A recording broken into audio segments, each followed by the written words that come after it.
The full moon was high over the Blackroot Woods when the wolf attacked me. A huge, snarling shape just burst from the trees. Its eyes were this wild, sickly red.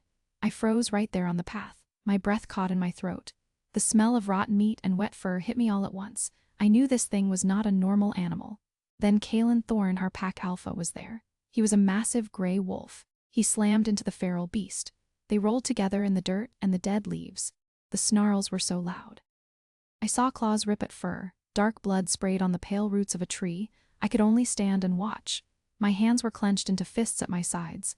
Kalen was stronger. He pinned the other wolf down, but then he went very still. He turned his head away from the fight and toward me. His wet nose tested the air between us. His growl changed. It got deeper, more focused. That sound wasn't for the other wolf anymore. It was a claim.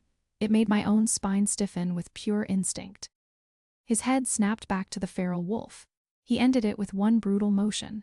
Then he turned those glowing eyes back to me. He took one slow step in my direction. He lowered his head and stalked forward, his gaze locked on my face. I saw the human conflict in his eyes for just a second, a flash of horror. Then it was gone, swallowed by the wolf. I backed up. My feet tangled in a root. He was on me before I could fall. His teeth closed on my wrist. Not to tear, to seal. A sharp, clean pain shot up my arm. I didn't scream. I ripped my arm free and ran into the dark, clutching the bleeding mark to my chest. One thing kept pulling at me. Why didn't my arm hurt where his teeth had broken the skin? The sharp throb of his bite pulsed up my arm with every heartbeat. I finally collapsed against the rough logs of his cabin door. The night air smelled like pine pitch and cold iron. The door opened before I could knock. Kalen stood there, a silhouette against the firelight. His eyes were human again, but they looked tired. He said nothing, just stepped aside. I went in because I had nowhere else to go. He made me sit at his wooden table. He brought a bowl of water and a clean cloth. The alpha werewolf knelt before me, his movements stiff. He took my injured wrist in his hand. His touch was surprisingly gentle as he started to clean the blood away. He wouldn't look at my face. His jaw was clenched so tight I saw a muscle jump. "It was poisoned," he muttered to the floor. "I had to kill it." He rinsed the cloth in the bowl. I saw his hand tremble before he put it under the water. He leaned closer to look at the wound. His scent, pine needles and wood smoke, filled the space between us. The bite mark wasn't a ragged tear. It was a clean, deliberate set of punctures, already closed into dark lines on my skin. His eyes caught the firelight. For a second, they flashed a bright, warm gold. He froze there, his face inches from mine. I heard his breath catch in his throat, the way he'd looked at me just then. It wasn't about the threat. I didn't know what to do with that. Then he jerked back like I'd shocked him. He stood up so fast the chair scraped the stone floor. "You should stay away from me," he growled. He turned his back to me and walked to the small window. He braced his hands on the frame, his shoulders a hard line of tension. The fire popped in the silence. My wrist felt warm where his fingers had been. That warmth spread through my whole arm, a deep, unsettling pull. I just sat there, waiting for him to speak again. I moved toward the door. That warmth in my wrist, where he'd touched me, moved with me. A few days later, I stood on the worn linoleum of the sheriff's office. The sharp smell of ammonia couldn't erase the memory of pine and blood. My best friend Jonah slammed a twisted metal dart on the desk between us. Sheriff Silas Rook, a tall man with ash-blonde hair, didn't look up from his paperwork. "This was in the wolf that attacked Alara," Jonah said. His voice was urgent. "There's some kind of liquid inside. This is poaching." Silas finally leaned back in his chair. He didn't touch the dart. He looked past us to the window. "Hunters use traps out here. This is just the woods, Finch." His tone was bored, dismissive, like we were wasting his time. I felt a sudden, sharp ache behind my ribs. It wasn't fear. It was a deep, wrong pull toward the man who had bitten me. The feeling made me angry. Jonah's voice cut through my confusion. "Normal traps don't make wolves foam at the mouth." His voice rose. He shoved a blurry photo toward the sheriff. "They don't make them attack people in the middle of the day?" He planted his hands on the desk and leaned in. Silas stood up. His face went cold and still. For a second, his eyes looked past me, focused on nothing. He was quiet for too long. I saw his fingers press flat on the desk. Then the moment broke. "I'll ask around," he said. His voice was low and left no argument. "Now drop it." He walked to his office door and opened it wide. He was telling us to leave. I wondered if he was protecting the poachers or something else. Jonah didn't move. He reached into his bag. He pulled out a plaster cast of a huge wolf track. He set it on the desk with a hard click. Ask about this too, Jonah said. I found crystalline dust in the grooves. I think it's silver. Everything else I could deal with. Why his face had gone so cold and still was different. Sleep couldn't wash the cold, metallic taste of that sheriff's office out of my mouth. The next morning, I stood on my own porch. The rough cedar railing was cool under my palm. The dawn light was thin and gray, filtering through the pines at the edge of my clearing. And Kalen Thorne was there. He stood at the tree line like a statue planted in the damp earth. He pointed a stiff arm toward the deep woods. You will not cross this line, he said. His voice was flat. It left no room for argument. He took 2 long strides forward, positioning himself between me and the forest path I always used. The command rolled over me, pushing against my skin like a physical weight. I felt my back teeth grind together. My own porch suddenly felt like a cage he'd built. I crossed my arms tight over my chest. You don't own me. I said the words clear and loud. I took 1 step down from the porch. Then I took another toward the forbidden trees. The dew soaked through my boots. The moss gave way under my heel. I kept my eyes on the path ahead. I would not look at him. I would not let him see the pull I felt. He hadn't chosen me. Something else had put us here. There was a difference. His hand shot out and closed around my forearm. His grip was firm but not hard. It was meant to stop me, not hurt me. I tried to yank my arm back. His eyes dropped to my skin. A deep scratch from my flight through the brambles yesterday ran across my wrist. We both watched as the red, angry line simply faded. The skin smoothed over and became whole in less than 10 seconds. It left no mark behind. Kalen dropped my arm like it was fire. He took a full step backward. His breath came out in a short, sharp puff. All the alpha certainty drained from his face. For a second, he just looked like a man who'd seen a ghost. What are you? He whispered. The question hung in the damp air between us. I had no answer. My own heart was a drum against my ribs. Before I could speak, a man crashed through the underbrush. It was Kalen's beta. He was breathing hard. Alpha, he said. A runner from Sela's Rook just left something at the north marker. He held out a cloth bundle. It's a message. He says he knows about your new weakness.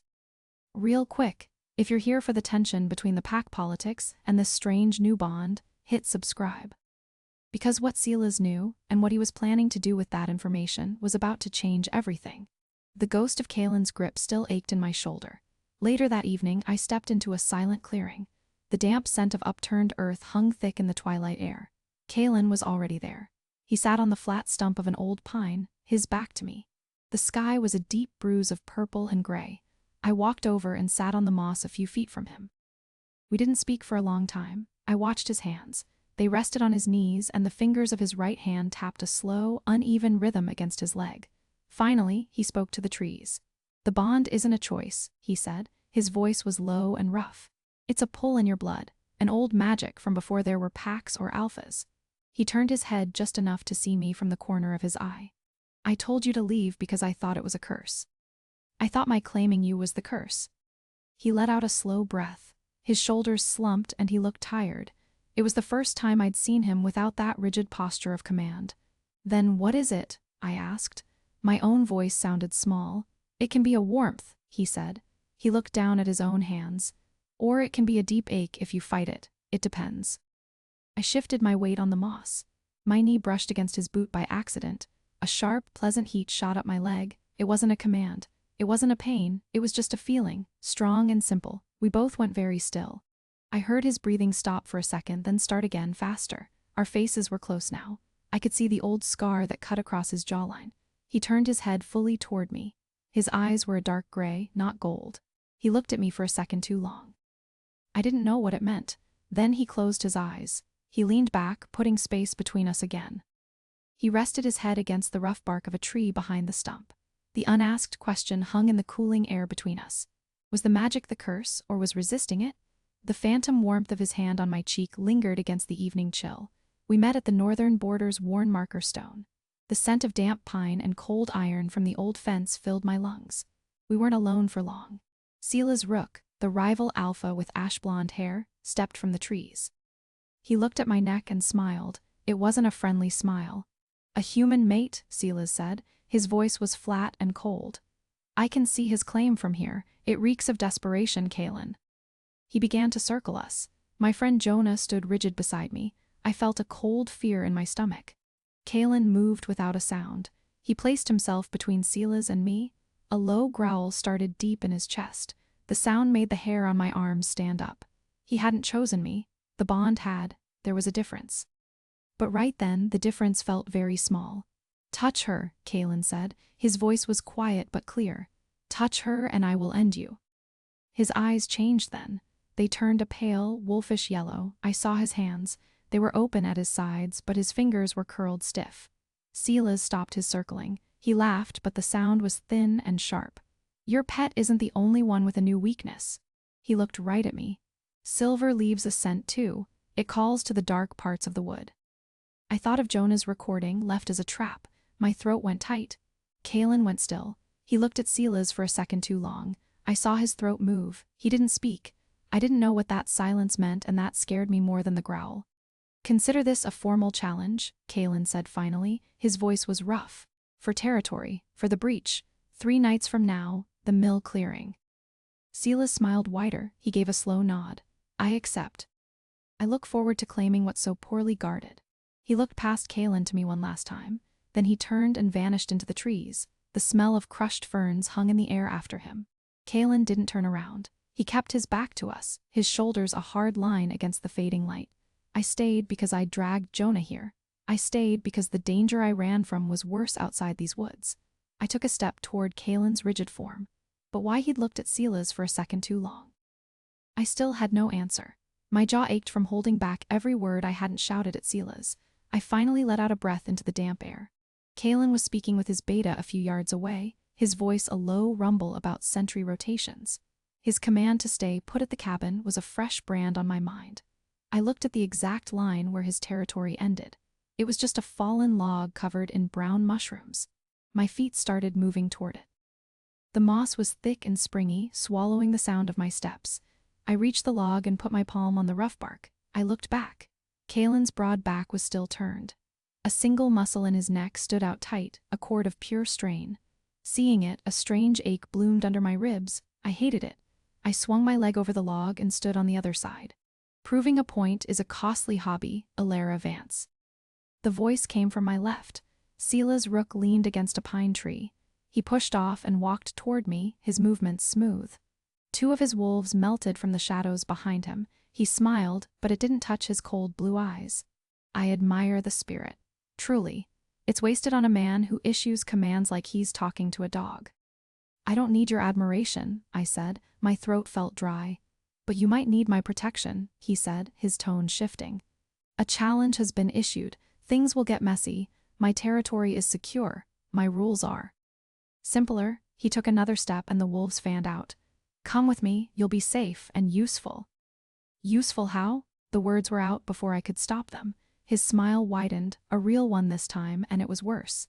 "Kalen is bound to you. Your pain is his pain. Your fear is his distraction." He said it like a simple fact. A weapon doesn't need to swing to win a fight. It just needs to be in the right hands. The understanding washed over me, cold and sick. My defiance had walked me right into his plan. I was a lever he could pull to break Kalen. I stepped back, but my heel hit the solid log. The 2 wolves closed the space, blocking any retreat. The cold clamp of Silas's gaze still felt like a brand between my shoulders. I stumbled forward through a thicket of briar, thorns catching on my sleeves as the light bled from orange to a deep purple. 4 wolves, their fur a mix of gray and dull brown, moved with me. They herded me away from the border. I knew Silas walked behind me. I could hear the steady crush of his boots on the leaves. My heart hammered against my ribs. I tried to plan, but my thoughts were just noise. Then a crackle broke the quiet. It was a radio. A man's voice, tinny and strained, came from the trees to my left. "Alara, can you hear me? I'm at the old poacher's cabin. The tracks lead right to the border." It was Jonah. I stopped walking, my breath caught in my throat. He was close. He was walking into this. One of the gray wolves let out a low snarl and turned its head toward the sound. Silas made a small, pleased sound. "It seems your loyal friend is joining us," he said. His voice was too calm. He shouldn't wander these woods alone. Before I could shout a warning, the gray wolf lunged into the undergrowth. There was a shout of surprise from Jonah.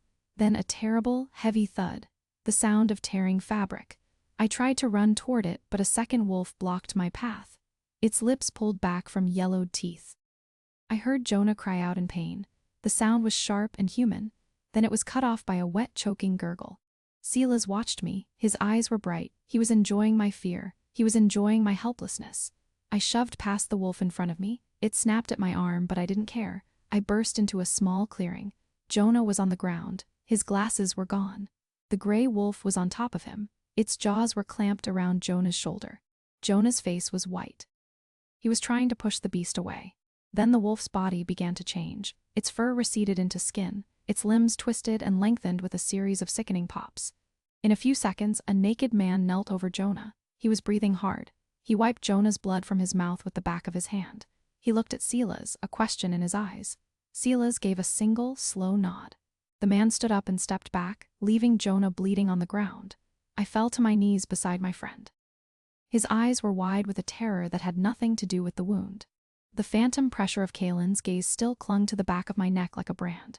My boots sank into the mud of the storm-slicked game trail, the air thick with the scent of crushed pine and coming rain. I followed Kalen through the trees. He moved with a hunter's silence, his dark hair plastered to his forehead by the wind. I forced my eyes away from the set of his shoulders. They spoke of a burden he refused to share. We found the snare 100 yards in.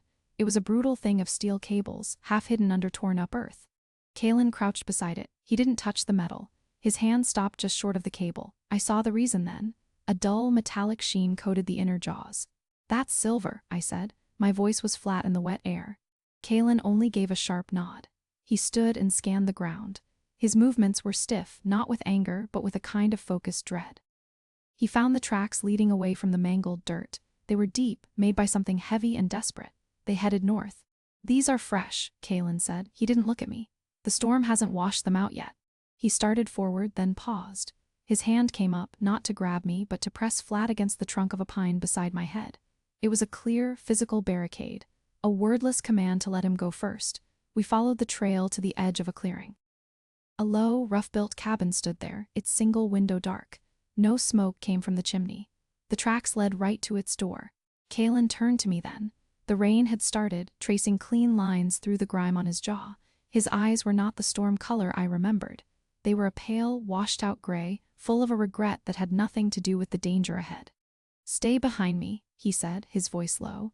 "This is not a hunt for deer." The silver sting still buzzed in the raw skin of my palm.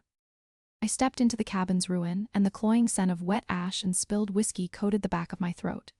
Rain hammered the roof as Kalen shut the door against the storm. The single room was a wreck, overturned furniture, shattered glass.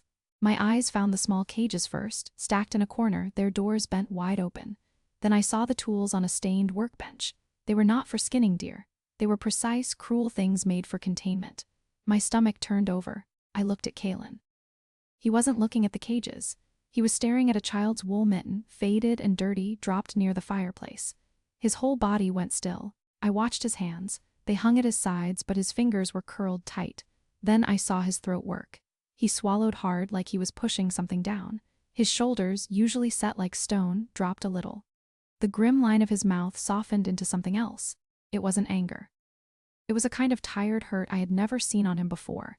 He reached out and picked up the small mitten. He didn't say anything. He just turned it over in his hand, his head bowed. The rain was the only sound.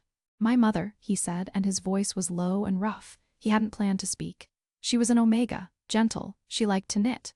He looked at the mitten in his hand, then at the cages. "Silas's father." He saw gentleness as a flaw, something to be removed. He targeted her to prove a point about weak blood. Kalen put the mitten down very carefully. "That is the operation here. It is not just poaching." He finally looked at me, and his eyes were shattered glass. "It is a harvest." I moved without thinking. I stepped closer to him by the dead hearth. There was no fire, but a faint warmth still hung in the air between us. That's when I felt it. The pull of the bond, not like a command, but like a deep ache right in the center of my chest. It was the ache of watching something strong finally crack. He turned his head toward me. We were close enough that I could see the old scar on his jaw. He didn't move to touch me. He just waited. His storm gray eyes held mine. I didn't step back. I held my ground in that quiet space. I saw the wounded man under the alpha, and I let him see that I saw him. The thing between us right then wasn't a claim. It was permission. Permission he'd been waiting for me to give, to see him just once without the title. The weight of everything he'd lost and everything he was afraid of losing now filled the room. It was heavy and real. I let the silence hold it. Outside the cabin, the dawn air was so clean it hurt to breathe. It smelled of rain-soaked pine and wet earth. I stood next to Kalen on the creaking porch. He scanned the clearing, his focus absolute.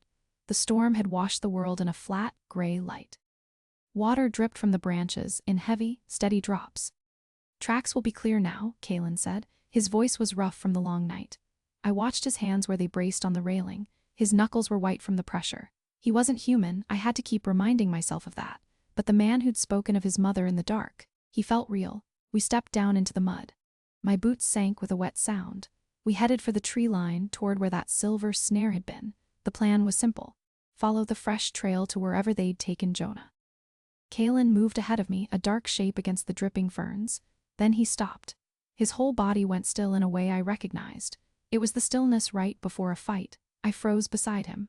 My own breath sounded too loud in my ears. I followed his line of sight. Between the trees, a man leaned against a birch trunk. One of Silas's men, a rogue wolf with a shaved head. Then I saw another to the left, and another to the right. They were silent. They'd just been waiting for us to walk out. A crackle of static broke the quiet. It came from behind us, near the corner of the cabin.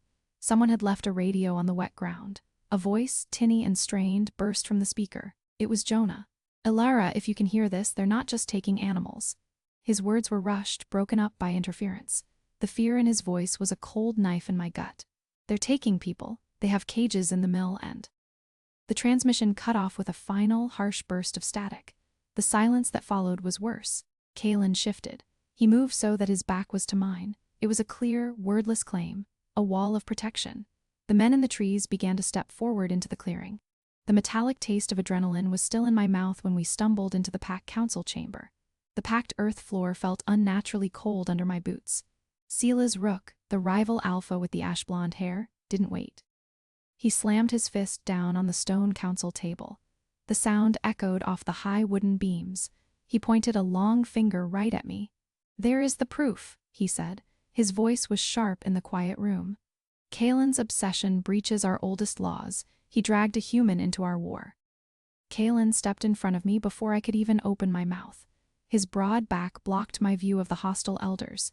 Silas let out a short, mocking laugh. "The human is a curse," he yelled at the grim-faced men and women around the table. Kalen's weakness blinded him. His recklessness got the human boy taken. A low growl of agreement rippled through the chamber. I felt a flush of heat climb my neck. My hands curled into fists at my sides. Kalen didn't turn around. I saw the muscles in his shoulders tighten under his shirt. His voice was a low rumble, but it filled the whole space. "The bond chose her. I protect what is mine." He showed his teeth, a flash of white in the dim light. "I will get Jonah back." He said it as a fact, not a promise. Silas just smiled his cold smile. He leaned on the table. "You protect your claims so fiercely, Alpha, yet your territory is breached. Your ally is captured.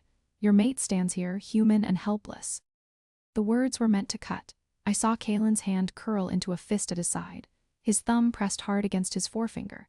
The head elder, an old man with a scar across his cheek, stood up. His movements were slow and heavy. "Enough." He looked from Silas to Kalen. "You have until the full moon to retrieve the human outsider and secure our borders." He paused, and his eyes landed on me. "Fail, and both you and the human are exiled. The bond will be considered forfeit." Kalen's whole body went rigid for a second. Then he gave a single, sharp nod. He finally turned and looked at me. His storm-gray eyes held mine. There was no warmth in them now, only a cold, hard decision. He reached out and took my wrist. His grip was firm, not gentle. He led me from the chamber without another word. The council's words had left a cold, hollow ache behind my ribs. It felt like he'd carved out a piece of me and left it on the floor. I stumbled outside into the damp air. The smell of crushed pine needles clung to my boots. I just wanted to get to the road.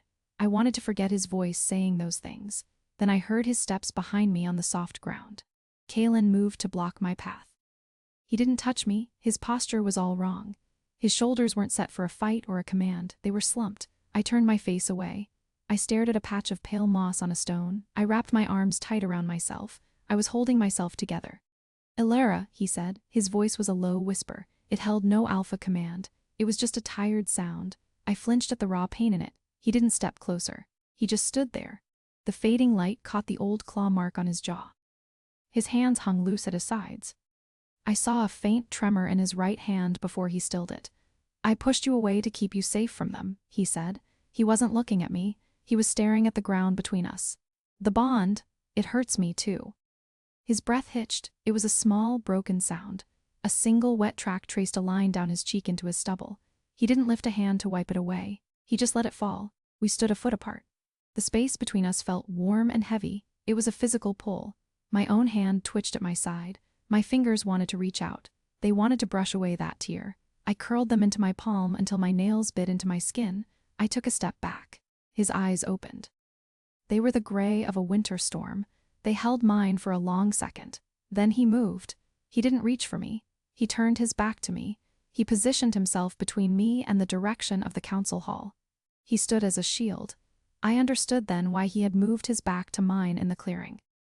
It wasn't a claim of ownership. It was a promise of protection, even from himself. I turned and walked away into the trees. I didn't look back. The weight of what I had almost done stayed with me. The cold ache from the grove had crystallized into a sharp, permanent knot. My boots crunched through frost at the old mill's threshold. The damp, rotten smell of old timber hit me. The ache pulled me deeper into the dark. I followed that painful thread past silent, rusted machines. I found Jonah's blue windbreaker caught on a nail. The fabric was torn and stained with something dark. My throat tightened. I reached for it. My foot brushed against a thin wire stretched across the floor. I froze. My breath stopped in my lungs. The wire gleamed under a sliver of moonlight from a broken window.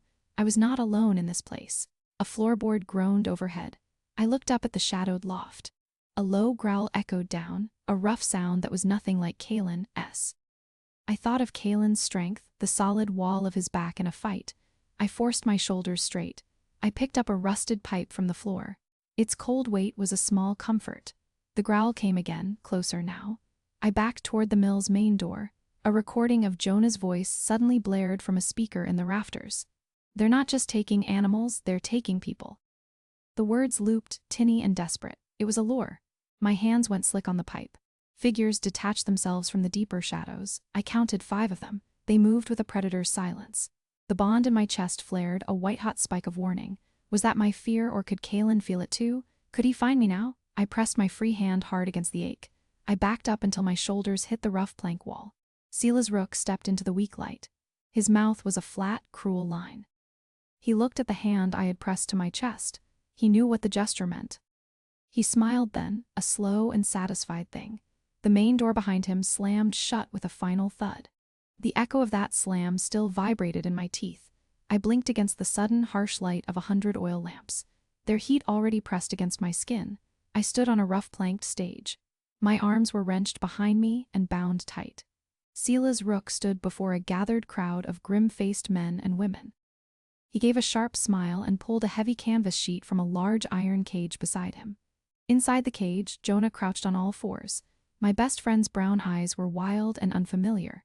Coarse, tawny fur sprouted across his skin. It was matted with a dull gray powder. I could smell the sharp, clean scent of silver. A low, continuous whine came from his throat. My own throat tightened with a helpless terror. Silas gestured at the cage like a showman. "The full moon rises soon," Silas said to the silent assembly. He turned his cold blue eyes to me. "Your human friend will change fully under its light. Then the silver poisoning will take his mind. He will go mad long before it kills him." His words were flat and certain. I strained against the ropes until the fibers burned my skin. My breath came in short, hard gasps that hurt my ribs. "Stop this," I shouted. My voice was raw in the hot, thick air. Silas just shook his head slowly. He said there was only one price for my safety, and Jonah's. I had to say the words, out loud, for everyone to hear. I had to declare that I belonged to him, the way he looked at me then. It wasn't just about the threat. I didn't know what to do with that. He crouched down in front of me so we were eye level, and he just waited. I looked from Jonah's desperate, animal eyes to the edge of the crowd. Kalen stood there. His whole body was rigid, his storm gray eyes locked on me. A muscle jumped in his clenched jaw. He couldn't help me here. The words of submission stuck in my throat like a physical thing. I closed my eyes against the choice. Then I opened them and stared straight at Silas. I forced my voice to be clear. I made sure it carried across the whole mill. I belong to no one, I said, but I will fight for him. That is my only offer. My pulse was still thundering in my ears. The antechamber they shoved me into was cold. The only light was a dusty shaft falling across a forgotten spinning wheel. The air smelled of old wood and rust. Kalen Thorne stood by the door. He held a tin cup of water. He walked over and set it on the wheel's seat without a word. His hand shook just a little as he pulled it back. I saw the tremor in his fingers before he hid them in a fist. "Why are you doing this?" I whispered. My voice sounded small in the empty room. He wouldn't meet my eyes. He stared at the floorboards near my feet. Then I saw it. A deep, purple bruise circled his left wrist. The shape was too perfect. It was from silver bonds. My own fear suddenly tasted like ash in my mouth. My anger softened for a second into something like pity. "I had to make him believe it," Kalen said softly. He hadn't meant to speak. He looked up then, and his own pain was clear on his face. The rejection, it was a lie for Silas. He took a slow breath. My mother was an Omega. She was gentle. They targeted her for that. They killed her for that. He moved closer without seeming to realize it. We were inches apart. The warmth from his body reached mine. I could feel the pull of the bond then. It wasn't a command. It was a deep, shared ache. My hand twitched at my side. Kalen the Alpha leaned forward slightly. His head dipped toward mine. Then a guard's heavy footsteps echoed outside the door. The moment shattered. Kalen straightened up instantly. His mask of duty slammed back into place as he turned toward the sound. He looked back at me one last time. His eyes held everything he could not say. The raw, ragged sound of Kalen's voice still vibrated in the hollow of my throat as I stepped back onto the main stage. The sudden wall of staring faces hit me first. 1,000 unblinking eyes reflecting the harsh stage lights. Silas Rook stood center stage. He held the silver-tipped blade I had found. He tapped its point against the bars of a steel cage. My best friend Jonah was inside, his glasses cracked and his face pale. "Last chance," Silas called. His voice was a cheerful shout for the crowd. "Submit to me, your human walks free." I looked for Kalen. He stood at his assigned post near the council elders. His body was rigid. The tendons in his neck stood out like ropes. His fists were clenched at his sides. The air in the mill smelled of wet sawdust and cold metal. The pack watched, waiting for their alpha to enforce the law. Kalen's eyes met mine across the distance. I saw the conflict there. Whatever I felt, it might just be the bond talking. But the heartbreak on his face was real. It wasn't anger. It was a deep, quiet agony. He looked from me to Jonah in the cage. A low sound escaped him. It wasn't a growl. It was a raw, pained exhale that carried across the silent room. Then his trembling stopped. His shoulders settled. "Silas." Kalen's voice cut the quiet. He stepped away from the elders. He moved to stand between Silas and the cage. He spread his arms wide, blocking Jonah. "This ends now." The crowd gasped. Silas smiled, a slow and perfect curve of his lips. He raised the silver blade. He pressed its tip against Jonah's throat through the bars. Jonah flinched, a small sound escaping him. Silas kept his cold blue eyes on Kalen. "You see," he called to the assembly. "Your alpha chooses a human's life over pack law. He chooses his omega's whims over our safety." He leaned closer to the cage, his voice dropping to a venomous whisper meant only for us. I finally understood what he had muttered before. It wasn't a threat, it was a promise. He would make Kalen watch everything he loved be taken away. The phantom pressure of Kalen's final, defiant gaze still tightened a band around my ribs. In the main hall's morning quiet, the only sound was the thin crackle of frost on the massive window panes. I stood by the cold stone hearth, my back to the room. Kalen Thorne entered from the council chamber. The formal parchment in his hand was stark against his skin. He didn't look at me at first. He placed the summons flat on the heavy oak table. His shoulders were set in a hard line I recognized. It was the posture he used before giving orders that would not be questioned. "The challenge is set for noon at Howling Rock." Kalen's voice was low, but it carried. The pack members who'd started filing into the hall heard it. He picked up the parchment again, his eyes scanning the formal script. "Silas has declared his evidence. He will present the human, Jonah Finch, before the gathered packs." My breath hitched. I turned from the cold hearth. The word evidence made my friend sound like a piece of property.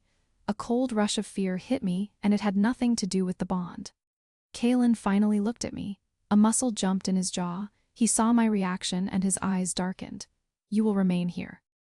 The command was absolute. It left no room. He held my look, his storm gray eyes steady. The rock is neutral ground, but his betas will be watching for any sign of weakness. Your presence would be a distraction he could use. I heard the truth in his strategy. I also heard the unspoken part. I was his to command. The possessive claim was in the set of his shoulders, in the finality of his words. My hands curled into fists at my sides. The need to go, to see Jonah with my own eyes, was a physical ache. He's my best friend, I said. My voice was tighter than I wanted. He's in this because of me. I can't just stay behind, like a piece of furniture you're locking up. Kalen took a single step toward me. For a second, his expression shifted. I saw the raw worry beneath the alpha's mask. The same desperate look he'd had when he whispered his confession. He was trying to protect what was his. The bond between us gave a single, dull throb of shared fear. Then his face closed again. This is not a negotiation, Alara. You will stay, for your safety, and for the success of the challenge. He turned his back to me, addressing his beta. The rift between us was silent, and as wide as the territory he ruled. One thing kept pulling at me, why he'd whispered his confession in the first place. The ghost of his command still vibrated in my jaw, a silent pressure. I stood at the edge of the clearing. The damp scent of pine needles and cold earth sharpened the air I forced into my lungs. I found him by the lodge's side door. Kalen Thorne, the alpha, was checking the strap on a heavy pack. His back was to me, shoulders broad under his dark jacket. I waited until he turned. His eyes, that storm gray, found me immediately. You shouldn't be here. His voice was low. It wasn't the command from before. It was something quieter. I saw the way his fingers paused on the pack's buckle. They didn't move again for a long moment. He was just holding the strap. It was a small, still thing. I'd never seen him frozen like that. He was always moving, always acting. This was a crack. What did Silas say to you? I asked. Before he put the blade to Jonah's throat. Kalen looked away from me, toward the dark line of the woods. He let out a slow breath. It clouded in the cold air. He said he would take everything I valued, starting with what I was too weak to hold properly. He said it flat, but he hadn't planned to say it. I knew that. It was an honest answer pulled out of him. He took a step closer then. I didn't move back. The space between us was just the width of my own shaky breath. The bond was a dull warmth in my chest, an ache that pulled me forward. His hand came up. It stopped short of my face, hovering near my temple. I could feel the heat from his skin. He didn't close the distance. He just held his hand there as if he was remembering the shape of something. His world had rules I didn't understand and couldn't survive. He dropped his hand. His expression closed off, the vulnerability gone. I need you to stay back at the rock. Not for my pride, for your life. It was about protection, not partnership. The warmth in my chest turned cold. I finally saw the distance between us, and it was a strategy. He turned to pick up his pack, the moment gone. Something had almost happened. Now there was just the weight of what had not. Why he'd stopped his hand short of my skin. I'd been wrong to ignore it this long. My hands still felt cold and slick from his last, dismissive touch as I climbed onto the sun-warmed stone. The sharp scent of pine resin from a broken branch cut through the chill in my lungs. The outcrop overlooked a wide, rocky bowl. Kalen Thorne stood a few feet ahead. His back was to me. Below us, the packs gathered around Silas Rook. Silas stood at the center of the clearing. He wore a sharp, confident smile. Next to him, two of his men held my best friend Jonah Finch. They'd propped him up between them. His glasses were gone. A dark bruise spread across the side of his face. I saw a fresh cut on his forehead. My breath caught in my chest. I had to look away from his terrified eyes. Kalen didn't turn around. He watched the crowd. I saw the tight line of his shoulders under his jacket. But then I noticed his hands. They hung loose at his sides. His fingers weren't curled into fists. They were open and still. That was wrong. He was always ready for a fight. This stillness felt like waiting. It felt like he was braced for a blow he knew was coming. Silas raised his voice so everyone could hear. You see the human, he said. He wandered into our alpha's territory. He was mauled and left for dead. Where was Kalen's protection? The crowd murmured. Kalen's head tilted just a fraction. He was listening to the shift in their mood. When he finally spoke, his voice was low. It was meant only for me. I told you to stay at the cabin. He didn't sound angry. He sounded tired. I moved without thinking. I took one step forward. It put me almost beside him. We didn't touch. The space between us felt charged. I could feel the heat from his body. I could smell the storm scent that clung to him. My own heart was pounding. I stayed there because if I moved again, I would run to Jonah. And that would get us both killed. I needed Kalen to fix this. I hated that I needed him. Silas saw my step. His cold blue eyes locked onto me. And there she is, he announced. The Omega he claims but cannot control. She disobeys his direct command even now. She comes to watch her human friend suffer. What kind of alpha allows this? Kalen went rigid. His stillness shattered. He turned his head toward me. For a single second, his storm gray eyes were not looking at the threat. They were looking at me. They held a raw, frustrated plea. It was the same look he'd given me when he whispered his confession in the dark. He needed me to understand. He needed me to play my part. Then his expression closed off again. He faced the crowd. The human is not of my pack, he said, his voice flat. His safety is not my priority. The lie was a stone in my gut. I found myself standing on the main floor's packed earth. The scent of damp stone and pine smoke was thick in the air. Silas held up Jonah's torn and bloody shirt for the whole crowd to see. He shook it once, letting the dark stains speak, then pointed at the ledgers open on the table beside him. Proof, he said, his voice cutting through the murmurs. Of the human's interference and the silver trade my pack has uncovered. Proof your alpha has hidden. Kalen moved before I could breathe. A low snarl rumbled from his chest as he stepped directly in front of me, his broad back blocking my view of Silas. His whole body was rigid, a wall of muscle and intent. The pack's murmurs swelled into a wave of uneasy noise around the stone hall. I saw the muscles in his neck cord with tension. He hadn't chosen me, something else had put us here. There was a difference, but his move was pure possession. Silas smiled, a cold and perfect curve of his lips. He spread his hands to the watching wolves. See, he asked them. His heart rules his head. He protects an outsider over pack justice. He lets a human and an Omega lead him by the nose. His cold blue eyes swept over Kalen's protective stance and found me. For a second, I saw raw satisfaction there. He wasn't just winning an argument. He was claiming everything in the room. The pack's faces changed. Their eyes, which had held doubt before, now hardened with a new certainty. They looked from Jonah's bloodied shirt to Kalen standing guard over me. A few took subtle steps back from their alpha, aligning themselves with the space around Silas. The shift in loyalty was a cold current in the room. Kalen saw it too. His shoulders dropped a fraction, not in surrender but in a grim acceptance. He had played right into Silas's hands. Silas watched the change, his smile gone, replaced by a flat, predatory calm. He stood taller, the victor waiting for the final surrender. The raw, metallic taste of adrenaline still coated my tongue and tightened my throat. On the isolated ledge, the wind snatched my breath and carried the distant, fading scent of wood smoke from the lodge below. Kalen Thorne stood a few feet from me. His powerful frame seemed to shrink against the vast sky. He turned away from the valley and ran a hand down his face. The motion was slow and heavy. It was the first time I had seen him look tired. I failed them, he whispered. The wind almost took the words. I failed you. He stared at the rocky ground at our feet. His hands were clenched into tight fists at his sides. I could see the tension in the line of his back. He was a man braced for a judgment he had already given himself. I stepped forward. I did not think about it. I reached out and touched his arm. The contact was simple. A warmth spread from that point, a quiet ache that was just our bond. He went very still. Then he turned his head and finally met my eyes. His storm gray eyes were not fierce now. I'm not afraid of losing power, he said. His voice was rough. I'm afraid of losing you. It was an honest answer he had not planned to give. He moved then. He covered my hand on his arm with his own. His palm was warm and calloused. His thumb pressed once firmly against the inside of my wrist. It was not a command. It was a claim, quiet and desperate. The warmth between us pulled tighter. I did not pull my hand away. We stood there on the ledge, close but not closing the final distance. The truth of his fear hung in the cold air between us. Now that I knew it, the silence felt different. He waited, and I watched the struggle in his eyes. He had shown me the crack in his armor. I held the shape of it in my hand. My knuckles still ached from the pressure of Kalen's grip, a phantom claim I couldn't shake. I rejoined the murmuring pack at the assembly's fringe, where the wind carried the first cold, wet scent of the coming storm. Silas Rook watched from the edge of the clearing. His sharp face was calm.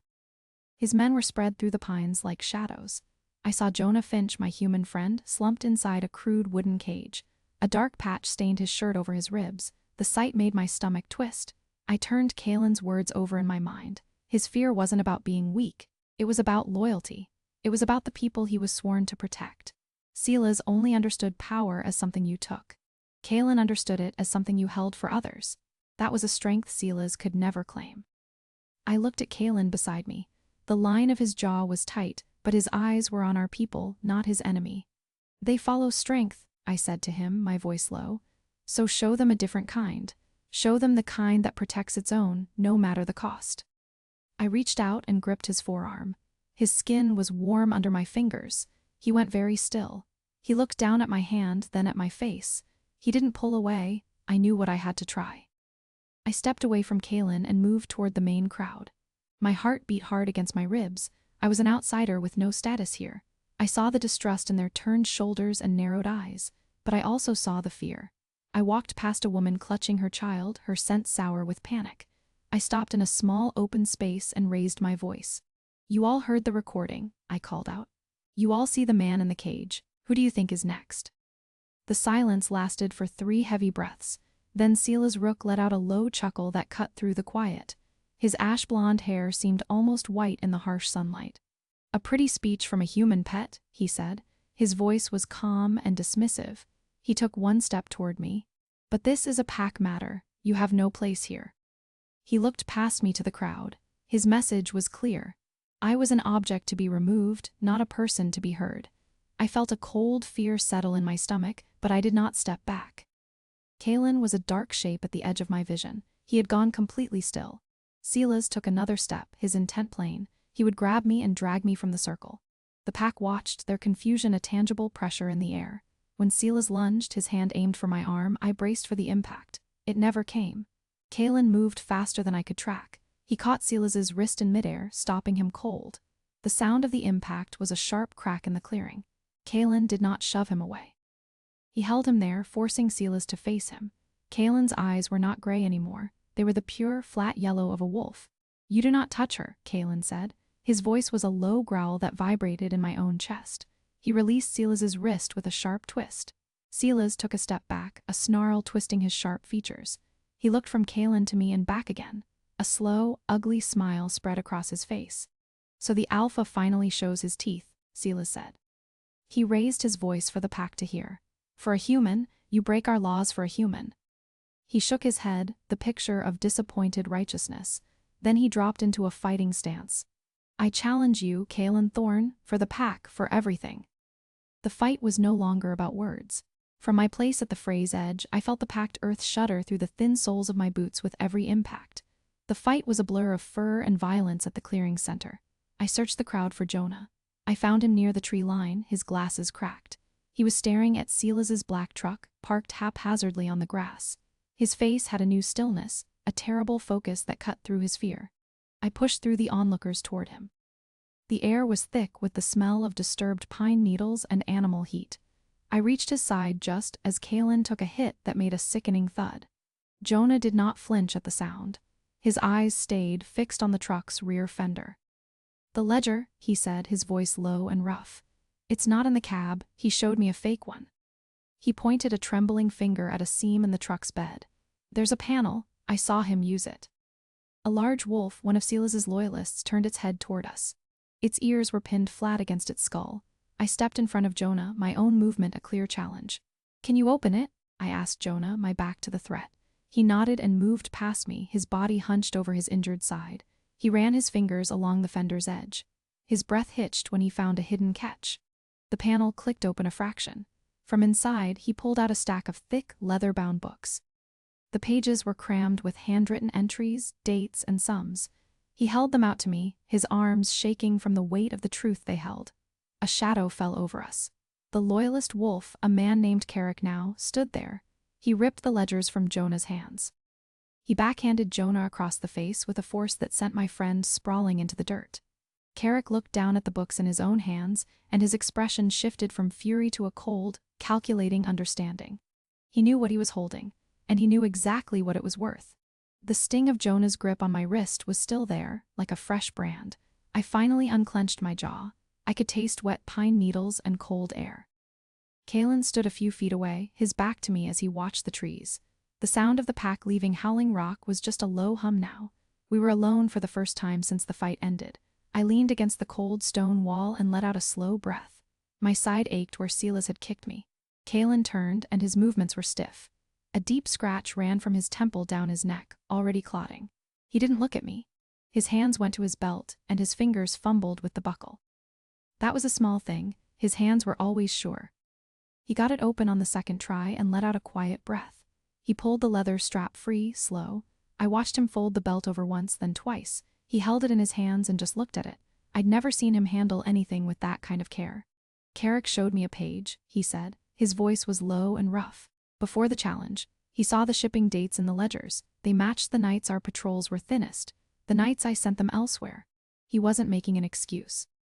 He was stating a fact, and it was cutting him deep. So you know it wasn't just a power grab, I said. I know I left gaps for him to use. He finally looked at me. In the dim light, his eyes looked worn. My father would have seen it. I was looking at the thread in front of me. I missed the one moving in the dark. We stood there in the quiet. The space between us felt charged, but not with anger. It was a narrow gap. I could see the rise and fall of his chest. He could see the way I held my injured arm close. Neither of us stepped forward to cross it. The rest made sense. Why he hadn't let go of the ledger in his hands didn't.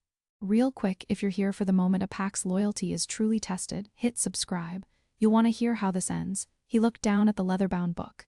This is proof, he said. It's proof of his betrayal. It's proof of my failure. He held it out to me, not like he was handing over an object. Like he was surrendering a verdict. I didn't take it. What are you going to do with it? What my father would have done. His voice was steady now. Show it to the pack, every page. Let them see the whole truth, not just Silas's greed, but my blindness. He met my eyes. An alpha leads in the light, or he doesn't lead at all. He turned the ledger over in his hands. His thumb brushed over the worn cover. Then he did something I didn't expect. He reached for my uninjured hand.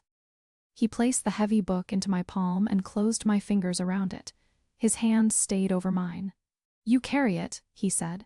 You brought the truth to light. You should be the one to hold it. The weight of it was more than paper and leather. It was the weight of everything that had happened. The bite on my wrist, the fight, Jonah's sacrifice, this cold night. I looked from the ledger to his face. The conflict was gone. All that was left was a tired certainty. Okay, I said. He nodded just once. He let go of my hand, and the space between us didn't feel so charged anymore. It just felt quiet, understood. So here's my question for you. When someone shows you their failure, their worst mistake laid bare, is that a sign of weakness, or is it the only real strength left? Let me know what you think down below. And if you want to know what happens when the pack sees the ledger, hit that subscribe button. The next chapter starts there.